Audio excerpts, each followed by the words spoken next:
ಮಂತ್ರಿ ಆದರೂ ಮಾಡಿದ್ದು ಹೇಳಲಿ ಅವರು. ಅದು ಅಲ್ಲದೆ ಈ ರಾಜ್ಯದ ಅತಿ ಉನ್ನತ ಹುದ್ದೆಯಲ್ಲಿ ಕೂತ್ಕೊಂಡ್ರು, ಸಭಾಧ್ಯಕ್ಷರಾದರು. ಅಲ್ಲಿ ಏನು ಹೇಳಿದ್ರು ಆಗ್ತಿತ್ತು.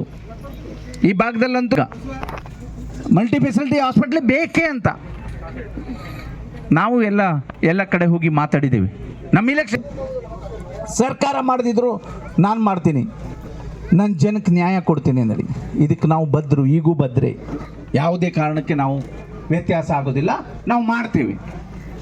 ಆ ಸಂದರ್ಭದಲ್ಲಿ ಶಾಸಕರೆಲ್ಲ ಎತ್ತಿದ್ರು ವಿಧಾನಸೌಧದಲ್ಲಿ. ದೇಶಪಾಂಡೆ ಸಾಹೇಬರು ಇದ್ದರು, ಅವರು ಹೇಳಿದರು ಮಾಡಿ, ನಾವು ಮೆಡಿಕಲ್ ಕಾಲೇಜ್ ಮಾಡಿದ್ದೇವೆ ನಮ್ಮ ಅವಧಿಯಲ್ಲಿ, ಅಲ್ಲೂ ಅಭಿವೃದ್ಧಿ ಮಾಡ್ಲಿಕ್ಕೆ ಸಾಧ್ಯ ಇದೆ, ಅಲ್ಲೂ ಮಾಡಿ, ಕುಮಟಾದಲ್ಲೂ ಮಾಡಿ, ಎಲ್ಲೆಲ್ಲಿ ಮಾಡ್ಲಿಕ್ಕೆ ಸಾಧ್ಯ ಇದೆ ಮಾಡಿ ಅಂತ ಹೇಳಿದ್ರು. ಒಂದು ಮಾತು ಕಾಗೇರಿಯವರು ಆಡಲಿಲ್ಲ. ಒಂದು ಮಾತು ಆ ಪೀಠದಲ್ಲಿ ಕೂತ್ಕೊಂಡು ಇದು ಅವಶ್ಯಕತೆ ಅದೇ, ಇದು ಆಗಬೇಕು ಅಂತ ಹೇಳಿದ್ರೆ ಅದು ಆಗ್ತಿತ್ತು. ಅಲ್ಲಿ ಏನು ಮಾತಾಡ್ತಾರೆ ಅದೇ ಕಾನೂನು, ಅದೇ ಜಾರಿ ಆಗೋದು. ಅಂಥ ಉನ್ನತ ಹುದ್ದೆಯಲ್ಲಿ ಕೂತ್ಕೊಂಡು ಈ ಜಿಲ್ಲೆಗೆ ನ್ಯಾಯ ಕೊಡಲಿಕ್ಕೆ ಸಾಧ್ಯ ಆಗಲಿಲ್ಲ. ಮತ್ತೆ ಇವರಿಗೆ ರಾಜಕಾರಣ ಬೇಕಾ? ಇವ್ರು ಯಾಕಾಗಿ ರಾಜಕಾರಣ ಮಾಡ್ತಾರೆ? ನಾವು ಯೋಚನೆ ಮಾಡಬೇಕಾಗ್ತದೆ.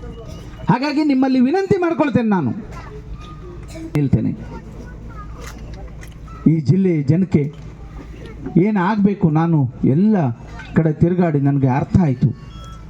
ಇದು ಸರ್ಕಾರದಿಂದ ಆಗುವಂಥದ್ದು, ನಾವು ಮಾಡುವಂಥದ್ದು, ನಾವು ಮಾಡಿ ತೋರಿಸ್ತೇನೆ ಅಂತ ಹೇಳಿದ್ದಾರೆ. ಮಲ್ಟಿ ಫೆಸಿಲಿಟಿ ಹಾಸ್ಪಿಟ್ಲ್ ಇರ್ಬೋದು, ಅರಣ್ಯ ಇರ್ಬೋದು, CRZ ಇರ್ಬೋದು, ನಮಗೆ ಹೇಳ್ಕೊಡ್ಲಿಕ್ಕೆ ಬೇಜಾರಾಗ್ತದೆ.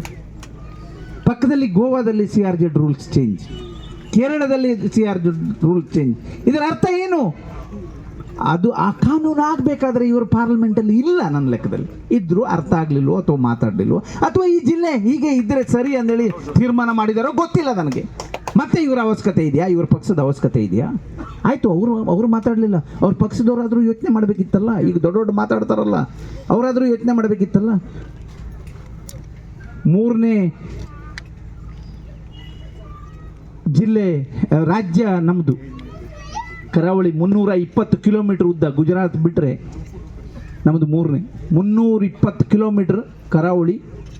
ನಾವು ಟೂರಿಸಮ್ ಡೆವಲಪ್ಮೆಂಟ್ ಮಾಡಿದ್ರೆ ನಮ್ಮ ಈ ಜಿಲ್ಲೆಯವರು ಬೇರೆ ಎಲ್ಲೂ ಕೆಲಸಕ್ಕೆ ಹೋಗೋದು ಬೇಡ, ಅಷ್ಟು ಮಾಡಲಿಕ್ಕೆ ಅವಕಾಶ ಉಂಟು. ನಾವು ಮಾಡ್ತೇವೆ, ಮಾಡಿದ್ದೇವೆ, ಮಾಡ್ತಾ ಇದ್ದೇವೆ. ಇವರು ಏನೂ ಮಾಡಲಿಲ್ಲ. ಇವರು ಮತ್ತೆ ಏನೇನು ತರ್ತಾರೆ ಗೊತ್ತಿಲ್ಲ. ಈಗ ಅಂಥ ಕೆಟ್ಟ ಪರಿಸ್ಥಿತಿಗೆ ತಂದು ನಿಲ್ಲಿಸ್ತಾರೆ. ಹಾಗಾಗಿ ನಿಮ್ಮಲ್ಲಿ ವಿನಂತಿ ಮಾಡ್ಕೊಳ್ತೇವೆ, ನಾನು ಅವಕಾಶ ಕೊಡಿ, ನಿಮ್ಮ ಕೆಲಸ ಮಾಡ್ತೇವೆ, ನಿಮ್ಮ ಜೊತೆ ನಿಲ್ತೇವೆ.